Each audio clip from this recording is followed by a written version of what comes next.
Today on Northern Revolutions, I'm going to show you 10 of my favorite live albums. My favorite kind of album. So stay tuned.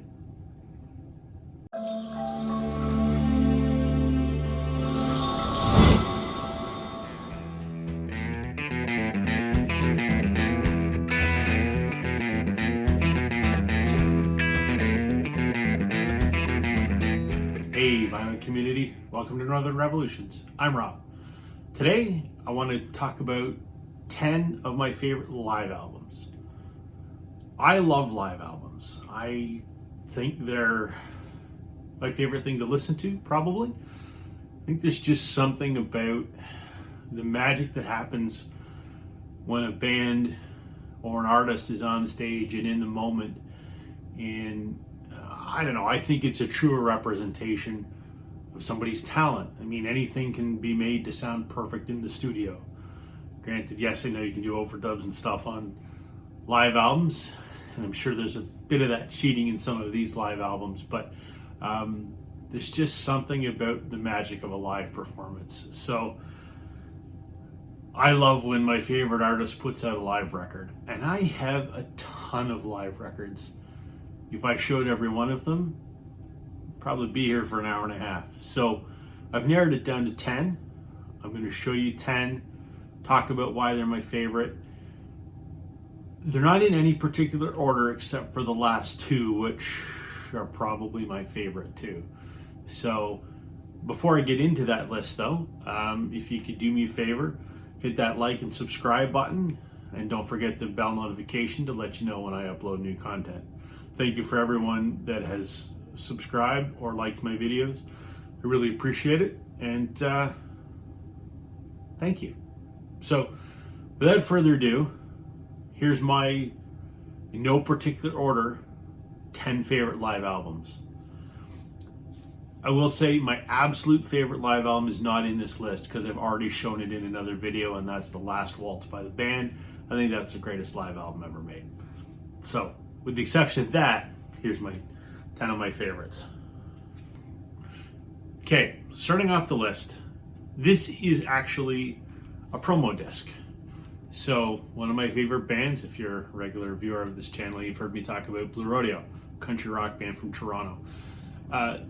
This was a promo that was put out to promote their first album, Outskirts, back in 1987.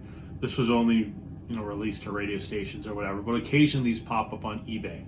And it's a 2-disc, and on the first disc, it's one of those, pre-scripted radio interviews. The second side on here, it's called the CFNY Live Concert Broadcast. CFNY was a radio station.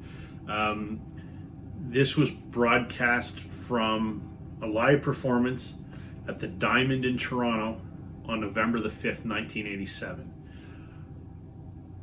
Blue Rodeo is an absolutely incredible live band. I don't know what to say about their shows. What is nice about this is them before they became a very well-rehearsed, like this first year of their career. So this has live performances from the songs that are on the first album that they've never played since then. And it has a couple songs that were for their upcoming album, so they were still sort of in demo form. It's a wonderful live record.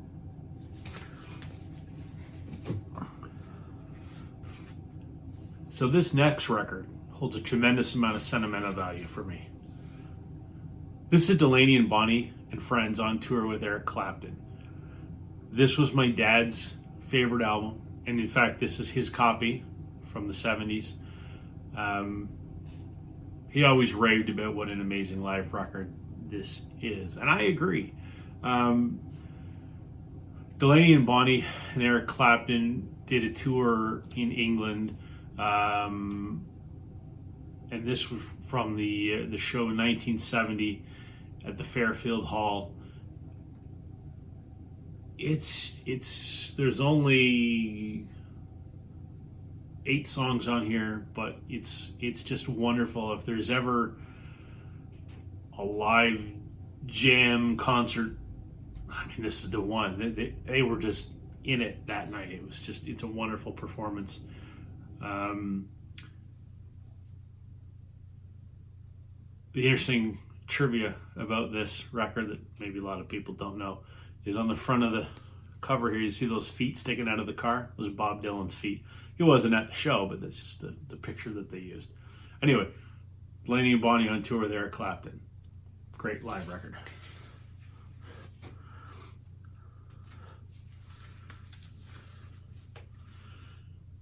What do I say about this next one? The Eagles' Hell Freezes Over. A lot of people hate the Eagles. A lot of people love the Eagles. I love the Eagles. This is an interesting record because the Eagles split acrimoniously in 1980. They were doing a show in Long Beach it was a Republican fundraiser. I don't remember the name of the politician. And I guess Felder made an offhanded remark that pissed off Fry and Henley, and they sort of got into it on stage. And the whole show, they were threatening to kick the crap out of each other after the show was over. And there were apparently some sparks backstage. And that was the end of the Eagles. And it was either Henley or Fry famously said shortly thereafter, when they were asked if the Eagles would ever get back together, and he said, when hell freezes over. Well, 14 years passed, and I guess sort of the genesis of the Eagles reunion was there was a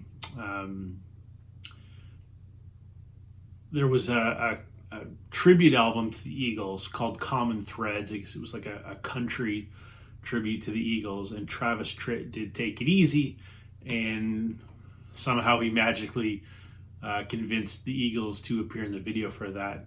And I guess that's how it sort of started.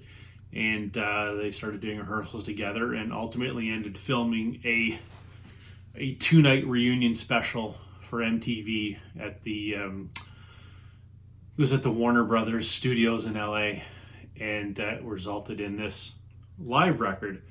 There are a couple new songs in here and some sort of a few new studio songs. Get Over It was one of those studio songs. I think it was sort of a minor hit. But this is great as a live record for a couple reasons. First of all, no one ever thought it would happen. And second of all, there's some wonderful arrangements on here.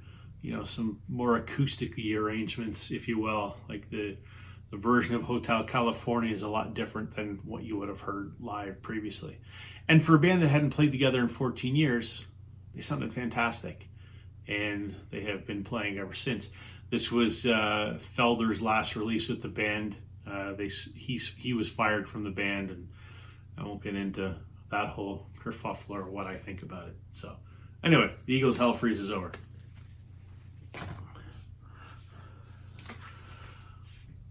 Another live record that I think is wonderful but also holds a lot of sentimental value for me is the Everly Brothers reunion show. This was from September of 1983 at the Royal Albert Hall in London. The Everly Brothers had split, I want to say in 72, 73, something like that. And there was doubt whether they would ever get back together again. Well, they did for this show, and they were amazing. Their harmonies are just absolutely sharp. They're not sharp in the musical sense. They're absolutely precise. It's like they had never missed a day performing together. I just recently picked this up on vinyl a couple years ago. I have it on CD, and that's why I have sentimental memories of this. Is when my parents bought the stereo, which actually is the stereo that's behind me, back in 1987, something like that, our first CD player. That was one of the first CDs that ever entered our house, and it got played a lot. So I remember this as a kid. I will say the album packaging on vinyl looks like crap compared to the CD version. The CD version looks more like that. They did a crappy job designing the packaging. But that said, this has a few songs on it that the CD doesn't, because this is a double LP. The CD is just a single disc. But wonderful live performance.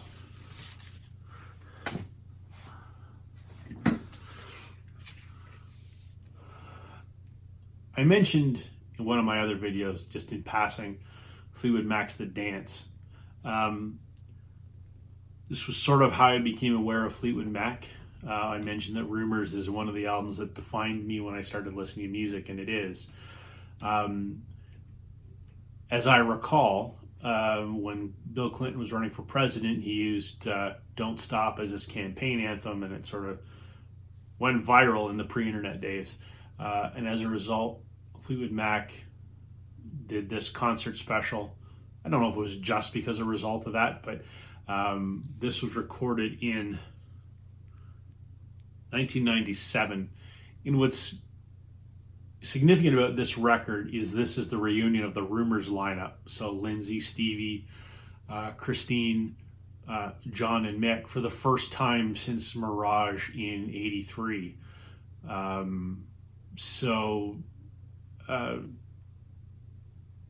Great live performance. I mean, the highlight for this is the USC marching band coming on at the end to do Tusk and I think Don't Stop. Just a wonderful, and there's a concert video of this as well, but I love this. This is what got me into Fleetwood Mac and turned me on to the Rumors album or whatever. So I was very happy when this came out on vinyl for the first time about, 2 or 3 years ago. So Fleetwood Mac's The Dance. A lot of memories when I talk about some of these records. Here's another one. Eric Clapton's Unplugged, MTV. This was the first CD that I ever purchased. This show came out in 1992. If anyone of you have seen my record journey video, I talk about how I was getting into music when I was in high school in the early 90s through my dad's Beatles collection. And this was the first CD that I went and bought myself. It wasn't the Beatles, or it wasn't something that Dad said, hey, check this out. I saw the concert on TV, thought it was fantastic, bought it. I love it. It's, the concept of doing an acoustic concert, to me back then, it was a novel idea. I don't know that it had been done in that capacity before. It's a great idea, and I thought it was very well executed. And some of these songs, like Layla, for example, is great to hear acoustically when it's such an electric song. As much as I hate to plug Clapton these days, this is a great live record, and I'll always love it because it's like the first CD I ever bought. So this is the deluxe version that came out on vinyl a couple of years ago. So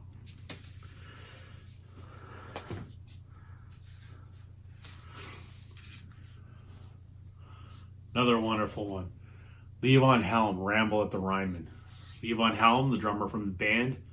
No secret, I love the band. I talk about them a lot. This was from 2011, but if I recall, the actual concert was like 2007, something like that. Levon was famous for doing what he called his midnight rambles, which were just, his band in his studio called The Barn, which is in Woodstock, New York. And just people would drop in and play, and they'd have these rowdy late night concerts. And then this was sort of the touring version of that. So this was obviously at the Ryman Auditorium in Nashville. He plays some stuff by the band. He plays some of his solo stuff. Levon, previous to this, had been diagnosed with throat cancer and undergone a bunch of fairly invasive treatments that damaged his vocal cords, and it took him a long time to be able to sing again. His voice is a shadow of what it used to be, but it's still wonderful to hear him. What a great time capsule piece of such an amazing musician. Love this record. Next up, it's the King, Elvis, the '68 comeback special. Love Elvis. He's the King. This album was an NBC TV special, obviously from '68. It's actually not called the '68 comeback special. I believe it's called the Elvis TV special, but everyone knows it as the 68 Comeback Special, like everyone knows The Beatles is the White Album. So